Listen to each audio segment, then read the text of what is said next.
Newton has given three laws to describe the motion of the bodies. These laws are known as Newton's laws of motion. The Newton's laws of motion give a precise definition of force and establish a relationship between the force applied on a body and state of motion required. Newton's first law of motion states that a body at rest will remain at rest and a body in a motion will continue a motion in a straight line or with a uniform speed unless it is compelled by the external force to change its state of rest of uniform motion. The example, when person is hitting the object, then it starts moving. It means that initially it was at the rest. Without applying external force, it cannot change its rest position. In the same way, if now planet is moving or the satellite is moving around the earth, at that time it keeps moving around it continuously. Thus, its initial state of motion remains in the same way until we cannot apply the external force. The position of the rest of any object or the object which is moving, its direction can be changed only by applying external force. The tendency of a body to remain at rest at stationary position or if moving to continue moving in a straight line is called as inertia. Thus, Newton's first law recognizes that every body has some inertia, and inertia is that property of a body due to which it resists a change in its state of rest or of uniform motion. Thus, after hitting, pulling or pushing, we can change the position of the rest or direction of moving body by applying external force. First law recognizes that every body has some inertia, and inertia is that property of a body due to which it resists change in its state or rest of its uniform motion. Thus, if a body has more mass, it has more inertia. Thus, if we'll take the example of boulder, it needs more force to apply. Object resist the change in their state of motion. For example, if a box is carried by this vehicle, then box remain at the same place. But if there is brake or jerk, then it moves in the forward direction. Thus, it is due to the external unbalanced force. So, inertia is the tendency of undisturbed object to stay at rest or to keep moving in its uniform motion until and unless there is unbalanced external force is not applied. For example, in case of carom, make a pile of similar carom coins on a table. Attempt a sharp horizontal hit at the bottom of the pile using another carom coin or the striker. Then you will find that only the carom coin at the bottom of the pile is removed when a fast moving carom coin is struck on it. In real life on the earth, it is very difficult to find the ideal frictionless surface. Certain experiences that we come across while traveling in a motor car can be explained on the basis of laws of inertia. Traveling in a bus, if we are standing, then due to the sudden brake, our body is in motion with that vehicle, and due to application of the sudden brake, our body moves in forward direction. This is because the sudden brake of the bus brings the motion of the bus at the rest as well as our feet in contact with the floor of the bus, but the motion of our body opposes this motion, this rest position because of its inertia. This change is opposed by our body so that our body which is in motion, it shows forward movement. It is due to inertia of motion. The rest of our body opposes this motion because of its inertia, and front part, upper part of our body only shows the change. From all these examples, can you say that do all bodies have same inertia? We know that it is easier to push an empty box than a box full of books. In case of this trolley, if it is empty, it can be pushed easily. But the same trolley contains some of the objects full fully packed, then it is very difficult to move from one place to another. Same case happen about cricket ball and the boulder. Cricket ball is less weight and boulder has more weight, means its mass is more. So inertia depends on its mass. From these all examples, you can say that inertia depends on mass of the object. Larger is the mass, greater is the inertia acting on it. The coin has more mass as compared to the plastic coin. So when we are hitting it, metal coin will go small distance and plastic coin will go far distance. In the same way for the railway. It has more mass than that of the car, so railway is moving less distance in the same velocity for the same given time, but car is moving more distance in the given time. In this photograph, you see that person sitting in a car wearing a seat belt. Seat belts are provided in cars so that if the car stops suddenly due to an emergency braking, then the driver and passengers are not thrown forward violently. If there are no seat belt and if sudden brake is given, then it hit violently and it hit on steering wheel or a windscreen and injury can be prevented due to the seat belt. From this example, we can understand that when running car or bus stops suddenly, the passenger are jerked in forward direction because due to the inertia, it tend to remain in their state of motion which they possess in moving car. Thus, driver it hit on the steering wheel or windscreen and there is injury to his head. Playing table tennis, hitting the balls, then moving object in continuous movement or carom coins or hitting of the ball or hitting of the boulder, all these examples shows that Newton's first law of motion gives us definition of the force. It says that a force is something which changes or tends to change the state of rest or of uniform motion of a body. We know that the cricket ball is much more heavy than a tennis ball. Suppose we know throw a cricket ball and tennis ball both with the same speed or velocity, but due to its more mass, it needs more force to stop. Thus, the force required to stop a moving body is directly proportional to its mass. In order to understand Newton's second law of motion, we should first know that the meaning of the term momentum of moving body or moving object. This is discussed by different example. So, in this part, we are going to see about the momentum, its SI unit,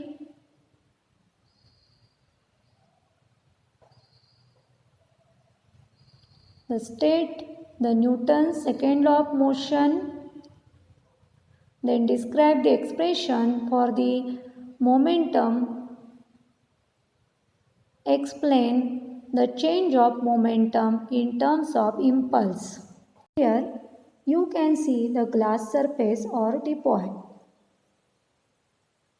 It is heavy and its glass has more thickness. It cannot be easily broken if we hit it with tennis ball or the plastic ball. And if we hit with a cricket ball from the more distance, then it get broken down. Why it happens? When we hit this glass surface from the smaller distance, then it cannot break. But when we are hitting the same glass surface from the more height, then it get broken down. It means that there is some quantity of a motion in a body which depends on the mass and velocity of the body. This gives us another term known as momentum. Thus, the physical quantity which depends on the velocity and the mass is defined as the momentum. It means that momentum is the product of mass and velocity. Now you can see the same example. When momentum means it depends on mass and velocity. When same mass of the body is thrown on the glass surface, then due to less distance or less velocity, its momentum is less. But same body is heated from the more distance while coming down, its velocity increases. It means that its momentum also get increased. Therefore, initially its momentum was less due to less velocity, mass was the same. And in the another case, as velocity has increased while falling down from the more distance, its momentum also get increased. Every moving body possesses the momentum since momentum depends on the mass and velocity of the body. So, a body will have large momentum if mass is large or if its velocity is large or if both its mass and velocity are large. We will now discuss some everyday situations which involve the large momentum. Thus, glass surface get heated only due to the large momentum of any object on the other object depends on these factors. That is, mass of the object and velocity of the object. Thus, momentum of moving object is nothing but the product of mass and velocity. So, it is denoted by P letter. P is equal to m into v, where P is momentum of object, m is mass of the body or object, v is velocity or speed of the object. We can write its formula P is equal to m into v. From this, we can write its SI unit as kilogram meter per second or Newton second, and CGS unit is gram centimeter per second. Now we will discuss some examples. When fielder is spinning the ball, that ball acquires more momentum, and when it hits the bat, sometimes this batsman get hurt due to the greater amount of momentum. In the same way, momentum helps us to understand the impact of collision and explosion. Now, if we will see some examples, there are some accidents, car accidents or explosions means cannon. Then, due to more velocity, there are sudden accidents on the roadside. In ancient time, there was use of cannon to open the big doors of the fort. They were metal doors. When from less distance, this cannon is used, their explosion is used to hit on the door, then it cannot open easily. But when it is taken at more backside and many persons are walking that distance, then easily due to increase in velocity, the momentum is increased and easily that door can get opened. Thus, momentum value depends on the velocity and mass of that object. In the same way, when our door is locked from the inside and we want to open it, then we are hitting that door, but it easily cannot be opened. When from more distance we hitting it with more velocity, then it get opened easily. From this we can say that it needs more momentum. Two bodies, a heavy and lighter one, are acted upon by the same force for the same time. Thus, the momentum gained by both the bodies is the same. The link between force and momentum is expressed in Newton's second law of motion. When we are hitting the means when we are playing the tennis ball, then from the backside when it is hitted, then one body acts on the other body. Thus collision of both bodies occurs. When on one body force is applied, then its velocity change, and when it collides with other, its velocity also get changed. Thus, the momentum of each ball changes. Here, there is need of force. So, when the momentum of each ball changes due to the hitting of this ball, that is by application of the force on the bodies.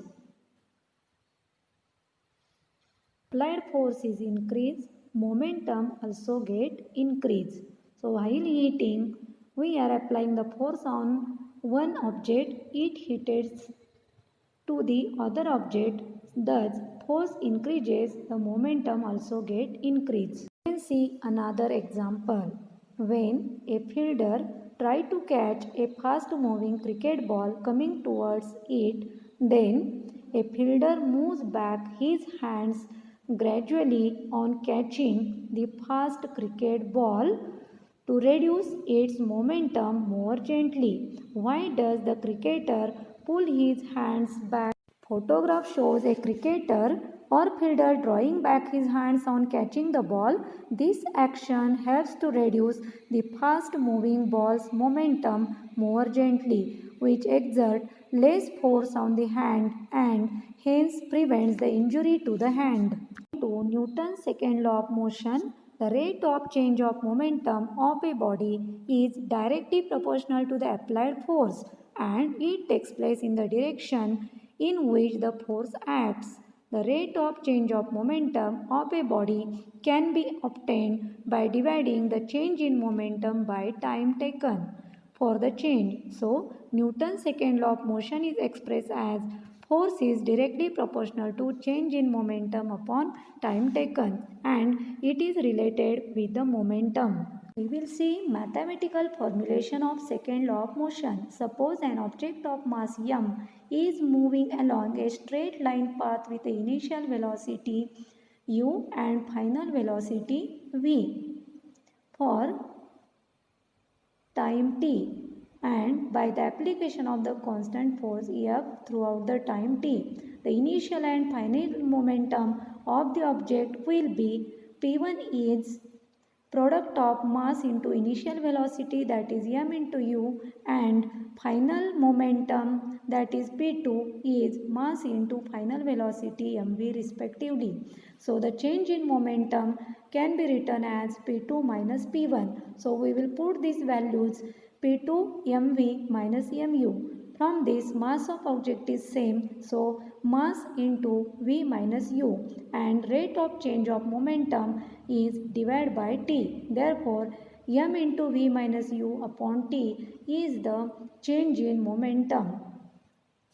Change of momentum is directly proportional to the unbalanced force applied. According to that, we can write F proportionality sign m into v minus u upon t. Now you can see that in place of proportionality sign we will write as k, and in place of v minus u upon t, according to the definition, it is equal to acceleration. Therefore, F is proportional to m into a. Using the constant proportionality sign as a k, we can write F is equal to k into m into a. If we have applied the force of 1 Newton on it, then it will be equal to 1 Newton is equal to K as is it. M means mass of 1 kg and acceleration is of unit means 1 meter per second square. So according to this, 1 Newton is nothing but when 1 kg mass of object is accelerating 1 meter per second, then applied force is equal to 1 Newton. Thus, F is becoming equal to m into a, that is product of mass and acceleration of that object. We will find the units of Newton. SI unit of the force is Newton and CGS unit of the force is dyne. So we will see the relationship between 1 Newton and dyne as 1 Newton force is equal to 1 kg mass and 1 meter per second square acceleration. 1 Newton is equal to m into a, that is 1 kg into 1 acceleration meter per second square. So in place of 1 kg we will take 1000 gram and 1 meter per second square. At that place we will take 100.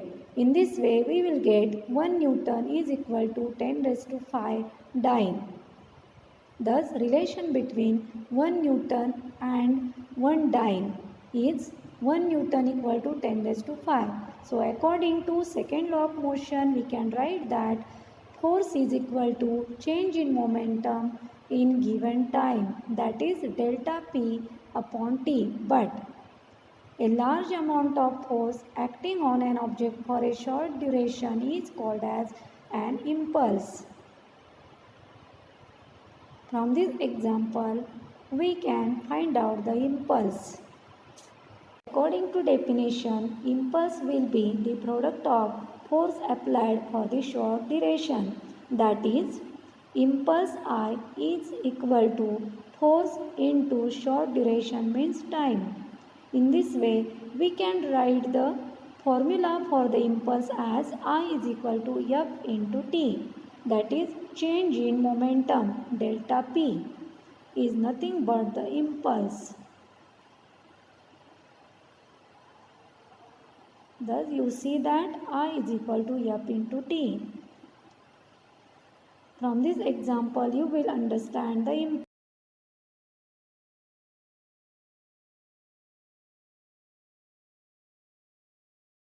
In this example, hitting of the ball takes place within an impulse.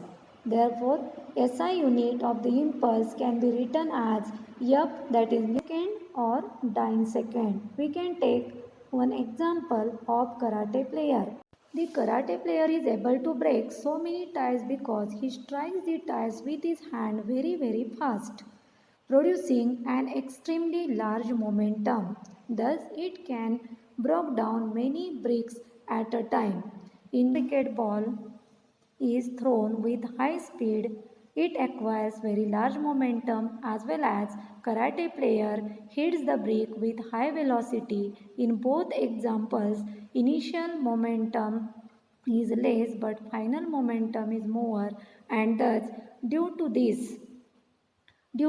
increase in momentum, they can easily do their work. Now, we will see another example, that is hitting the ball on the wall. It produces acting force and reacting force. When we are hitting very slowly, then it comes back at its original position very slowly. When we are hitting very fast, then it comes back very fast. Thus, there are two forces. One is in forward direction, other is in backward direction. Thus, hit. Another example, pushing of the wall. A boy exerts pressure on the wall. At that time, the wall exerts an equal force on the boy in the opposite direction. So there are two forces, that is acting force and reacting force, whose magnitude is equal. So this is all about illustration of Newton's third law of motion. We will see in this part that we have to explain the law of conservation of linear momentum, then its examples in daily life. When two bodies exert pressure on one another in opposite direction, at that time they are of equal magnitude. But if we will see their direction, it is in opposite. Therefore, here F1 equal to F2, that is forces acting on body on each other are equal but in opposite direction. Now we will see some examples of motion. If one box is kept on the ground and we are applying the force, that is acting force by the hand, In the same way, in opposite direction, some reaction force comes back.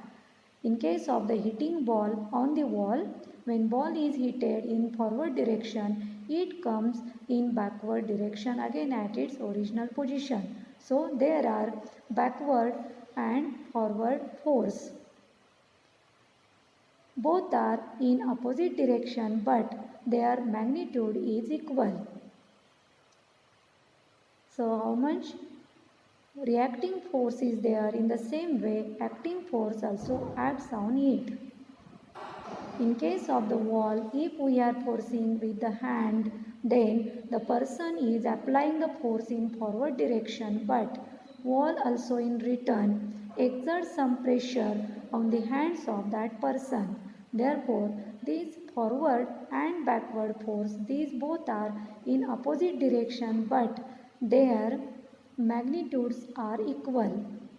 One body exerts a force on another body, the second body exerts an equal and opposite force on the first body. So we can verify this third law of Newton by taking the springs. Experiment to demonstrate Newton's third law of motion. Take two similar spring balances A and B and join them hook to hook as shown in the figure. The other end of the spring balance B is attached to a hook H fixed in a wall. Let us pull the free end of the spring balance A to the right side of our hand. We find that the spring balances show the same reading. For example, both the spring balances show the same force in A and B. Why it happens? When we pull the balance A, it exerts a force on the balance B and the balance B pulls the balance A with an equal force but in opposite direction. In other words, we can say that A is reacting to the pull force on B. Thus, we conclude that the action and reaction forces are equal. Another example, when we do the practice at that time or exercising in the equal and opposite force, means action is the applied force and reaction given by the back where we are hitting is in the opposite direction. So, every action has an equal and opposite reaction. It may be in forward and in backward direction. So when we are giving heat on that bag, it comes on your face and it may hurt your face. It may stuck. If we'll take another example of slinky or spring, when we are pushing or compressing the slinky or spring, then when we leave the force, it comes to its original position. It means that applying the force is forward direction and it again gains its original size, that is reacting force. Accidents are very often observed only due to high speeds of vehicle which increase the greater momentum. Thus, it shows greater heat between the vehicle. It is due to the acting force and reacting force. Every action has equal and opposite reaction. Thus, we can conclude here with third law of motion.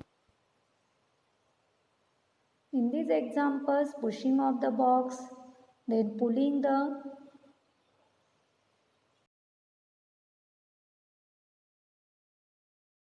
dog, then flattening of the balloon, then a rocket. During deflating balloon demonstrates the principle of working of a jet engine.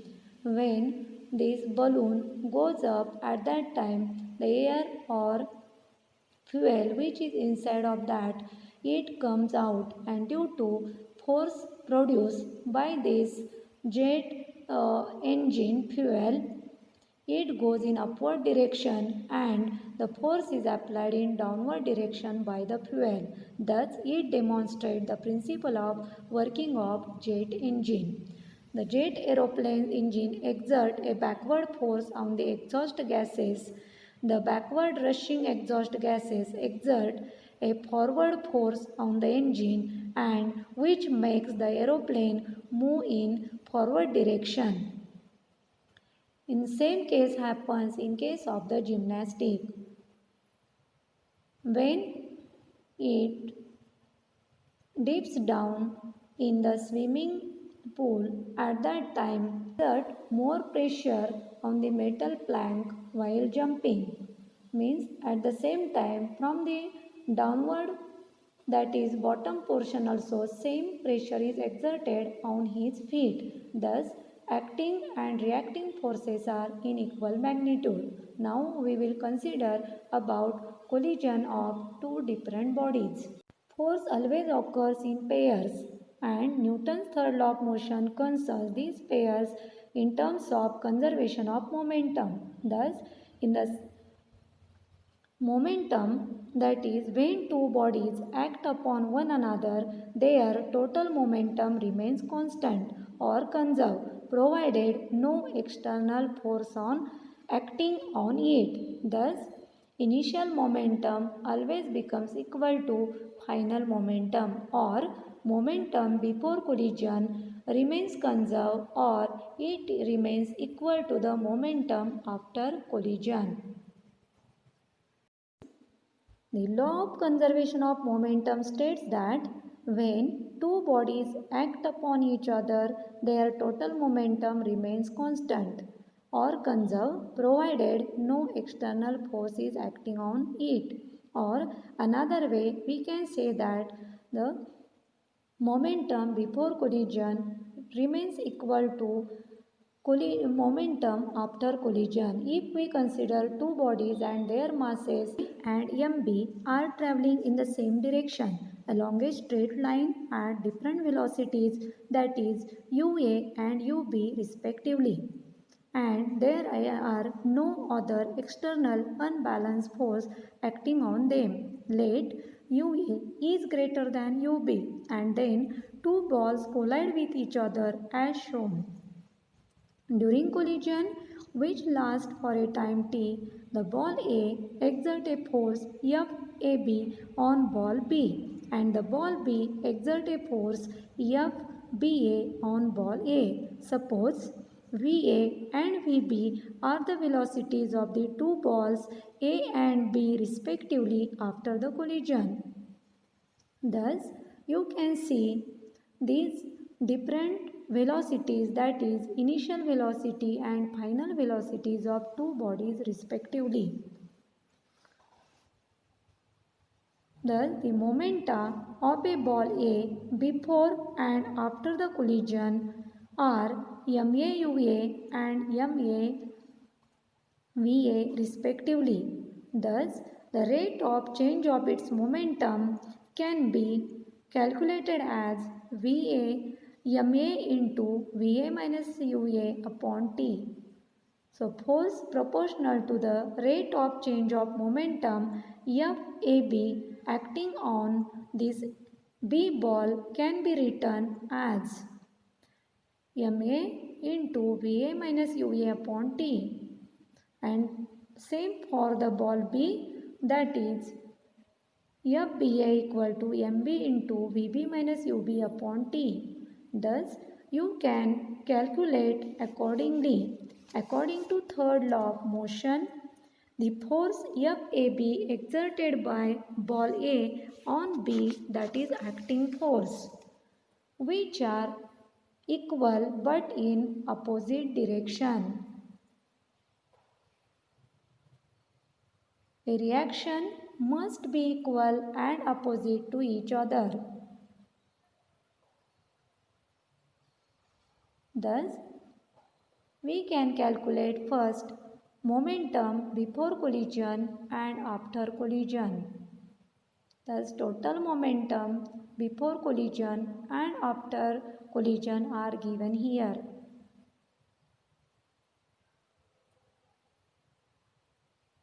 When they collide with each other, they goes away from each other.